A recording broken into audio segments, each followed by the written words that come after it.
नमस्कार दोस्तों, मैं ज्योतिर्विद श्याम सुंदर शर्मा स्वागत करता हूं आप सबका। आज हम बात करेंगे, ये एक मकर लगन की प्रश्न कुंडली है। इस पे ये चलिए, हमेशा की तरह हम सबसे पहले कुंडली में देखते हैं दशाएं क्या हैं। इस कुंडली में वर्तमान में बृहस्पति की महादशा चल रही है, जो कि 14 अक्टूबर 2027 तक रहेगी। बृहस्पति में शुक्र की अंतर्दशा चल रही है, जो कि 26 अगस्त 2019 से स्टार्ट हुई है और 26 अप्रैल 2022 तक रहेगी। अब हम एक बार नज़र डालेंगे ग्रहों की स्थिति पे, कौन सा ग्रह किस नक्षत्र में है। तो देखिए, लगन श्रवण नक्षत्र में है, सूर्य चित्रा नक्षत्र में है, चंद्र पुनर्वसु नक्षत्र में है, मंगल वक्री है रेवती नक्षत्र में, बुध स्वाति नक्षत्र में है, गुरु पूर्वाषाढ़ा नक्षत्र में है, शुक्र पूर्वा फाल्गुनी नक्षत्र में है, शनि उत्तराषाढ़ा नक्षत्र में है, राहु वक्री है मृगशिरा नक्षत्र में, केतु वक्री है ज्येष्ठा नक्षत्र में। अब हम आते हैं लगन कुंडली पे। ये बेसिकली हरियाणा के सोनीपत ज़िले से रहने वाले हैं। इनकी वाइफ अभी प्रेग्नेंट है, तो डॉक्टर के पास गए थे चेकअप करवाने के लिए। चौथा महीना चल रहा था, तो डॉक्टर ने इनसे कहा कि बच्चे की जो खोपड़ी है ना, वो नहीं बन रही है, तो अबॉर्ट करना पड़ेगा बच्चा। तो ये घबरा गए, तो इन्होंने तुरंत मेरे को कॉल किया। ये मेरे मित्र हैं। उन्होंने कहा कि देखो ज़रा पर्सनल लगन में क्या स्थिति आ रही है। तब मैंने पर्सनल लगन बनाया। तो देखिए कि इस पर्सनल लगन में ऐसी क्या स्थिति आ रही है कि जिस कारण बच्चे को अबॉर्ट करने की नौबत आ पड़ी है।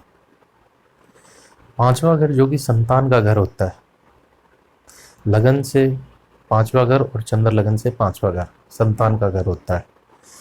तो इस कुंडली में देखिए, लगन से पांचवें घर में वृषभ राशि पड़ती है, जिसका स्वामी शुक्र आठवें घर में पड़ा हुआ है। और शुक्र देखिए यहाँ पे 14 डिग्री का है। तो पांचवें घर में जो राशि है ना, सिंह राशि, तो सिंह राशि में 14 डिग्री पे शुक्र का पूर्वा फाल्गुनी नक्षत्र आता है। तो शुक्र अपने ही नक्षत्र में बैठा हुआ है। एक तो पांचवें घर का स्वामी शुक्र और शुक्र का नक्षत्र स्वामी शुक्र दोनों ही गड्ढे में बैठे हुए हैं। कुंडली का छठा घर, आठवां घर, 12वां घर, ये गड्ढे होते हैं, ये खराब घर होता है। तो जब खराब घर में आएगा तो रिजल्ट तो अच्छा कर नहीं सकता है, रिजल्ट तो खराब ही करेगा।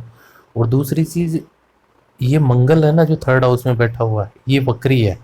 तो ये सेकंड में आके शुक्र को देखता भी है। शुक्र और मंगल में पूर्ण शत्रुता है, दोनों एक दूसरे को नष्ट करते हैं।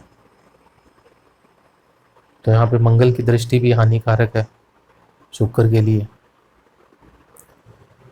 तो एक तो ऑलरेडी शुक्र आठवें घर में आके कमज़ोर हो रहा था, ऊपर से मंगल की दृष्टि ने और कमज़ोर कर दिया। तो इस कुंडली में शुक्र है ना, संतान भाव के रिजल्ट करने में पूर्णतया असमर्थ है।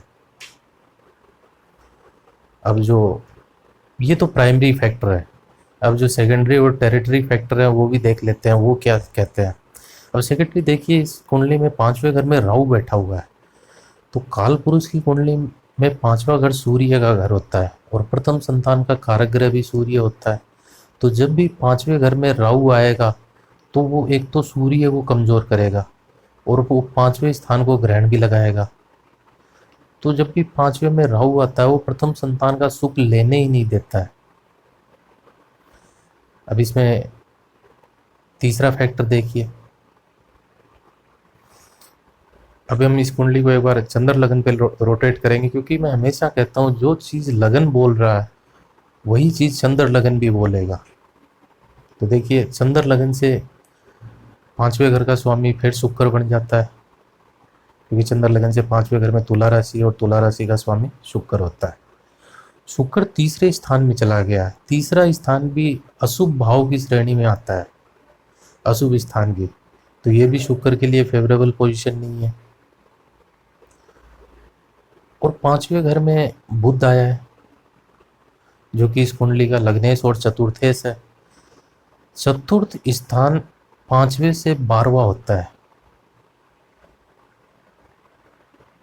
तो 12वां स्थान हमेशा हानि को दर्शाता है।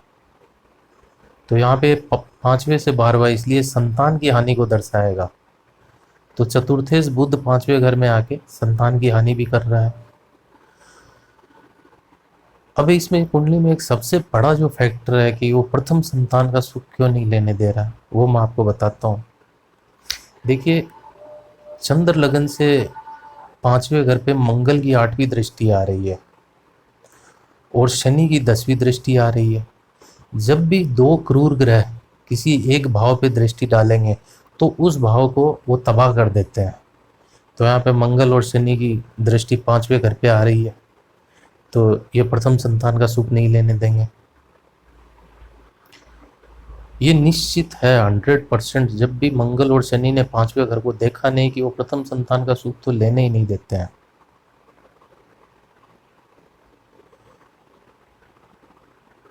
और एक बड़ी चीज, और 5वें घर पे किसी भी बेनिफिक प्लेनेट की एस्पेक्ट नहीं है। अब देखिए, 5वें घर वृषभ लगन पे, वृषभ राशि पे किसी भी बेनिफिक प्लेनेट की दृष्टि नहीं है, न तो बुध, न गुरु, न शुक्र, न चंद्रमा, कोई भी बेनिफिक एस्पेक्ट नहीं है। तो किसी भी एंगल से इन्हें प्रथम संतान का सुख नहीं मिलता है। डॉक्टर ने इन्हें सही सजेस्ट किया है कि इन्हें अबॉर्ट कर देना चाहिए पहला बच्चा। इनका जो दूसरा सवाल था कि इनकी पत्नी को तो कोई खतरा नहीं है। तो देखिए, गुरु की जो 9th एस्पेक्ट है ना, वो शुक्र पे आ रही है। शुक्र पत्नी का नैसर्गिक कारक ग्रह है। तो गुरु शुक्र जिन जिन चीजों का नैसर्गिक कारक है ना, गुरु उनकी रक्षा करेगा इस कुंडली में। तो बृहस्पति की दशा भी चल रही है, तो इनकी पत्नी को बिल्कुल भी नुकसान नहीं होगा, रत्ती भर भी नुकसान नहीं है इनकी पत्नी को। इनकी पत्नी सुरक्षित रहेंगी। तो मेरी इनको यही सलाह है कि इन्हें अबॉर्ट के लिए जाना चाहिए, नहीं आगे इनके लिए बहुत ज़्यादा दिक्कतें रहेंगी। आगे चल के इन्हें संतान का सुख भी मिल जाएगा, कोई बड़ी बात नहीं है, लेकिन अभी नहीं। जब तक ये शुक्र है तो तब तक इन्हें इस शुक्र के पीरियड को इन्हें निकालना पड़ेगा। एक इन्हें शुक्र से संबंधित कुछ उपचार भी करने चाहिए कि भविष्य में शुक्र कोई दिक्कत पैदा ना करे इस भाव से रिलेटेड।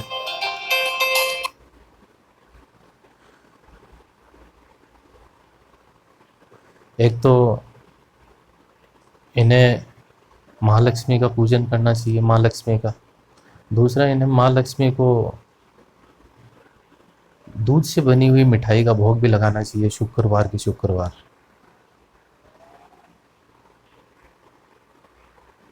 यही कुछ संतान से संतान हानि के कुछ योग थे जो मैं आपको दिखाना चाह रहा था पर्सनल लगन में। उम्मीद करता हूँ कि आप लोगों ने बेहतर ऑब्जर्व किया होगा। धन्यवाद। मिलते हैं अगली कुंडली पे।